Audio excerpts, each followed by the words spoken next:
Di tangan anak-anak, Sapardi Djoko Damono. Di tangan anak-anak, kertas menjelma perahu Sinbad yang tak takluk pada gelombang, menjelma burung yang jeritnya membukakan kelopak-kelopak bunga di hutan.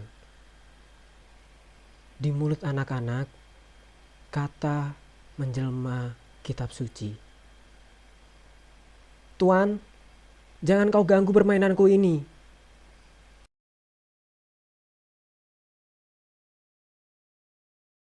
Sapardi Djoko Damono. Masa mudanya dihabiskan di Surakarta. Pada masa ini, ia sudah menulis sejumlah karya yang dikirimkan ke majalah-majalah. Kesukaannya menulis ini berkembang saat ia menempuh kuliah di bidang bahasa Inggris di Universitas Gadjah Mada, Yogyakarta. Sejak tahun 1974, ia mengajar di Fakultas Sastra, sekarang Fakultas Ilmu Budaya, Universitas Indonesia. Namun, kini telah pensiun. Ia pernah menjadi dekan di sana dan juga menjadi guru besar. Pada masa tersebut, ia juga menjadi redaktur pada majalah Horizon, Basis, dan Kalam. Sapardi Djoko Damono banyak menerima penghargaan. Pada tahun 1986, SDD mendapatkan anugerah Sea Right Award. Ia juga menerima penghargaan Ahmad Bakri pada tahun 2003. Ia adalah salah seorang pendiri Yayasan Lontar.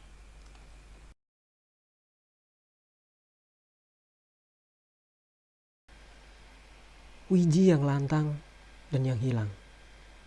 Fandi Ahmad Salim. Teruntuk Wiji Tukul, dimanapun, bagaimanapun.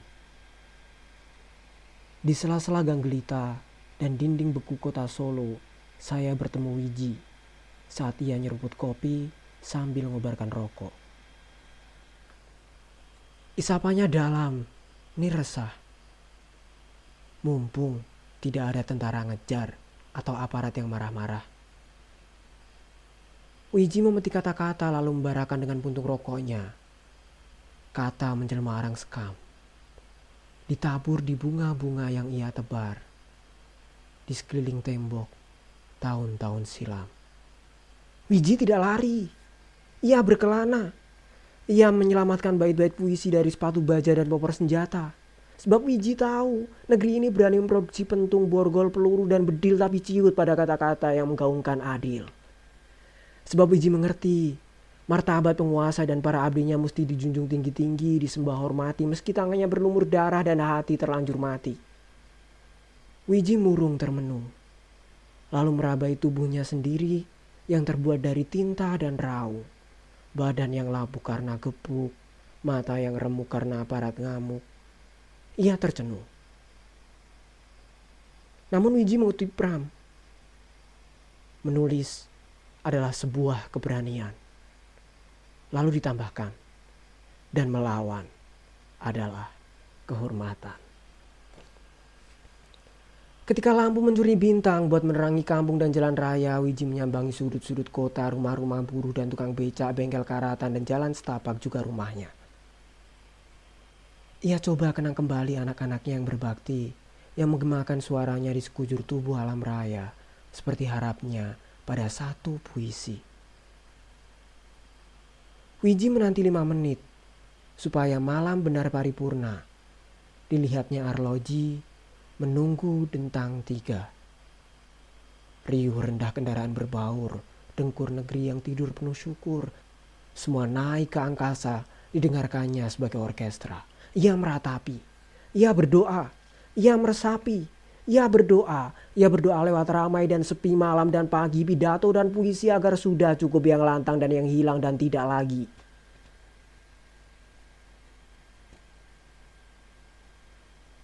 Wiji pulang ketika detik genap. Meluruh penuh seluruh menjadi kalimat yang utuh. Terhilir bersama bait-bait yang membaiatnya jadi martir. Wiji pulang, tapi di simpangan antara fajar yang memulai baris dan malam yang melukis titik masih tersisa harum kopi, rokok separuh hangus dan gurah di kertas tua. Ya, aku masih hidup. Dan kata-kataku belum binasa.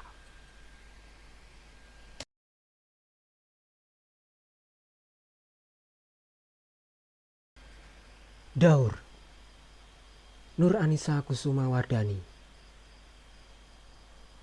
Kulit ialah jaring laba-laba, memeluk janji yang kau lupa sebab dewasa. Atau juga tembok-tembok besar dermaga, menahan ombak sebelum menjilat tambak. Ialah rumah yang terasa asing sebab tiap inti jiwa terpasung, terbakar. Dan mata hanyalah jendela, menatap luar namun tak mampu menyentuhnya. Dunia terlihat semu dan apa-apa menjadi kelabu, kecuali jika kau memilih pulang dan mengubur inkarnasi dalam-dalam. Kepada rumah sendiri, kau mengetuk pintu, menjadi debu. Masih hening saat kau datang, juga ketika melepas pakaian dan debu dari jalanan. Duduk di ruang tamu dan menatap keluar. Sebab rumah adalah apa-apa yang kau bawa saat tak ada yang benar-benar tersisa. Aku pulang. Kau akan selalu mampu mengatakannya. Tadi pagi hujan, namun kau telah di rumah, seperti gelombang yang kembali ke peraduan. Tiap kehidupan adalah daur lingkaran, mandala dari jiwa-jiwa yang turun dari kereta, terjaga di balik kulit dan matamu. Kau telah pulang, dan kupikir kau menghilang.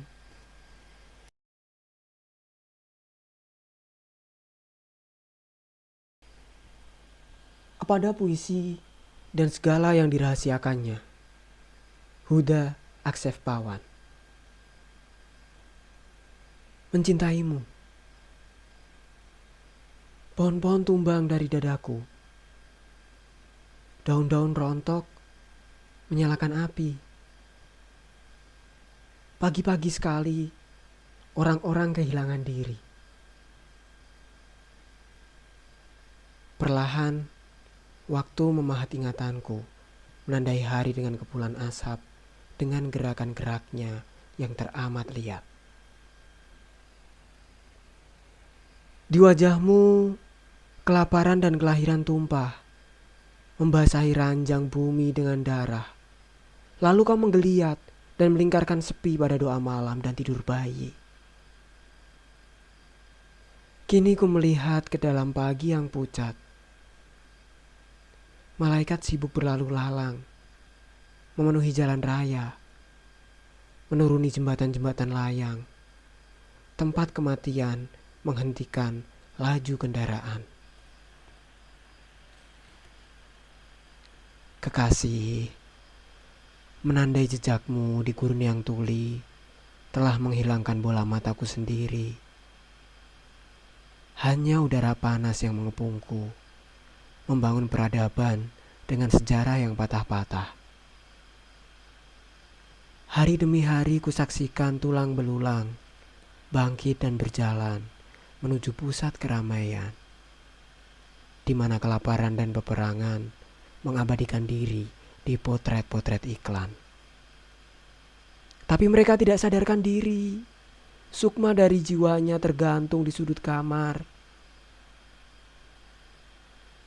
Kekasih, diam-diam cahaya matahari memisahkan kita.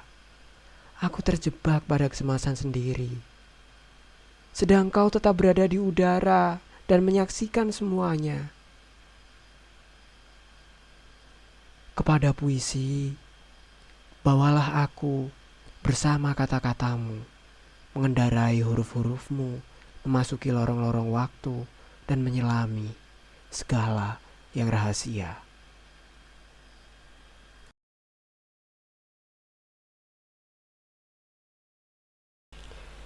Gadis Mata Kelabu, Abdul Rusli. Sehabis hujan sore ini, ada yang meminta pulang dalam kepala, mengetuk-ngetuk jalan keluar, seperti ingin merampas kewarasan yang sudah kerdil ini.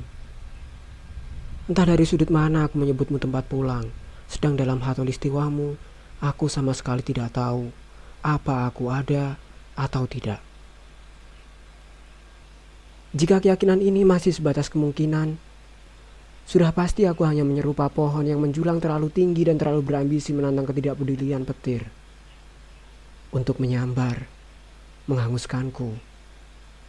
Sayang, pada kejelasannya, aku hanya menjadi simpang siur dalam semestamu, yang kadang samar terdengar iya, yang kadang jelas tersungkur suara tidak. Tapi setidaknya kau harus tahu, kesedihanmu serupalah sebuku-buku yang ingin aku baca seluruhnya. Meski tak mampu seutuhnya, titik-titik air matamu adalah danau, meluas pun mendalam yang dihuni banyak ikan-ikan. Lalu, apakah boleh aku mancingnya? Bukan, bukan untuk aku makan, tapi untuk aku pelihara dalam akuarium kecilku yang ada di ruang tamu kalbu, yang mungkin suatu saat akan kau tinggali. Ketahuilah, senyummu adalah alamat sebuah maut, di mana sejumlah cinta yang sedang kurawat saat ini ingin gugur di sana. Kekasih, pada sebuah pagi yang belia, ada yang lahir dari rahim embun di atas kembang yang bersuka. Entah rindu, entah cinta yang baru. Dia begitu segar, begitu cantik, begitu anggun dan begitu membangunkan. Wahai kinasihku, jika senja tak bisa kau tolak dan kau ubah waktunya, maka untukmu cukuplah aku ingin menjadi pagimu. Pagi yang dimana menjadi tempat kau memulai dan kembali. Tapi jika saat ini kau belum juga temui aku, kembali duduk dan kembali berdoalah. Karena Tuhan amat sayang kepadamu, melebihi segala dari aku. Garut, 20 Desember 2018.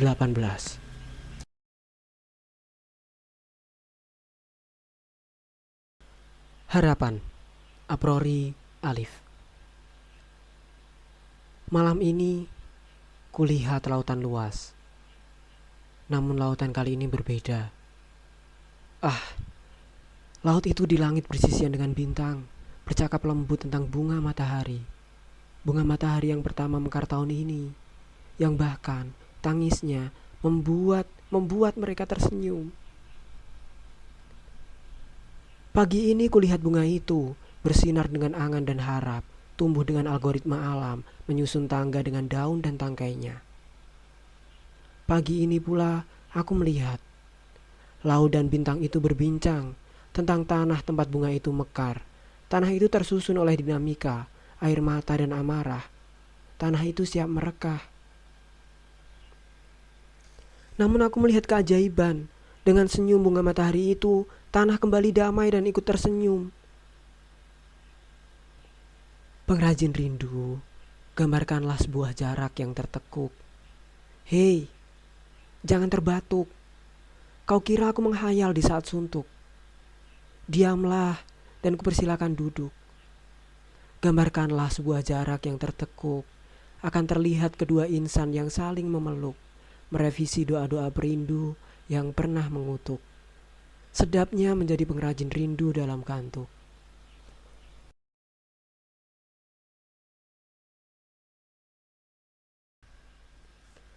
Belum Indonesia. Avandi Satya K. Disenarai alfabet nama agungmu, menimbun sakit batin tak berkesudahan. Perkasa wajahmu, dikdaya seakan zamrud, laut, dan ikan-ikan samudera tak bertepi. Dulu, bersandar kapal besar, diatur Syah Bandar. Kini, muara limbah dan sampah cuma.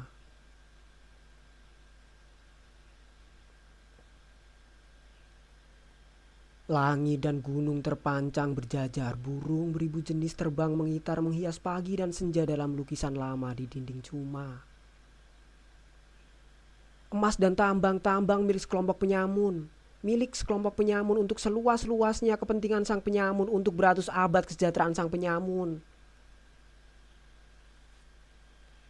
Tanah, air, dan hutan-hutan tiada nilai lagi budi dan pertiwi. Cuma menjadi kubur si pengancam, tempat menimbun si penghalang, pembungkam sunyi memaksa diam. Di negeriku ini sekian puluh tahun usianya, Penyamun itu bertambah banyak, beranak pinak, bersuku, berkabilah, berbangsa, semakin pintar dan bertambah jumawanya. Tuhan, bencanamu berulang percuma. Tidak ada lagi yang bisa membaca peringatan dan tanda, kecuali menyalahkan alam dan setan-setan. Demi-Mu Tuhanku, kesucianku di bendera putihku, ruh jihad kami di merahku, muwahhidkanlah kata dan tekad kami yang sedikit untuk mewariskan kepada anak cucu kami sedikit keberanian untuk terus bertahan dan melawan.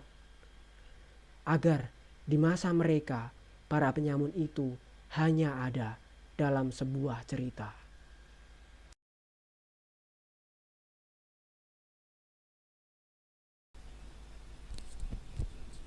Melukis Angan, Agisna Anissa. Bintang kan berpijar, bulan kan menderang, matahari kan bersinar. Beda cahaya tak menjadi konflik, tampil ceria menerangi bumi walau mendung menutupi. Ini tentang masa depan. Bagaimana? Sudahkah memikirkannya? Atau hanya menyalahkan masa lalu? Ayolah belajar bersama, mengartikan istilah kehidupan yang benar, memberi warna indah kisah klasik yang ada, tanpa berkelahi dengan kegagalan, tanpa mencaci diri. Beranganlah yang baik, lukiskan seindah mungkin, anganku untukku, anganmu untukmu.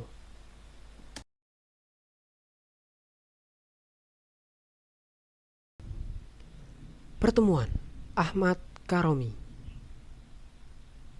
Hei, kali ini kutemui kau kembali, dengan segala energi yang tak tertandingi, dengan segala harap yang ada di hati, dengan segala rindu yang tak pernah berhenti. Kau berhasil menuntunku untuk kesini. Kau pun berhasil merangkai fenomena ini, menjadikan rekam potret dalam sebuah bingkai. Terima kasih atas segala diskusi yang membuatku lebih mengerti kalau kau adalah guru terbaik yang pernah kutemui. Cukup, Puan. Kau pemuda yang begitu melankolis. Hentikan sebelum air matamu mengucur deras.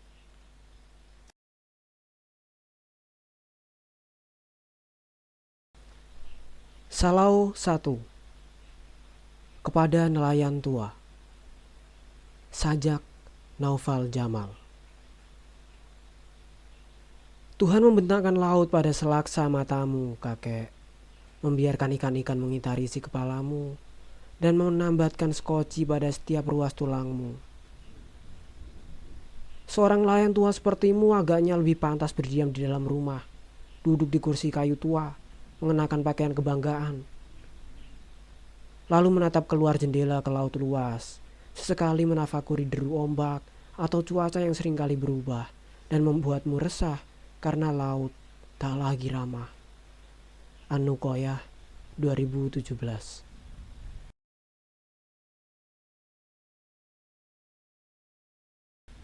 Sembunyi Langit. Aina Ashela Kusuma Febianka. Pada ketika melupakan, hadirmu mendistraksi hariku. Pada ketika menerimamu kembali, lagi-lagi perasaanku berstagnas. Selucu itukah sebuah karena? Karena hadirmu aku gusar, karena pergimu aku gelisah, karena lagi-lagi kita dihadapkan pada sembunyi langit malam, tempat di mana kau dan aku dulu saling menitip bahagia dan rindu.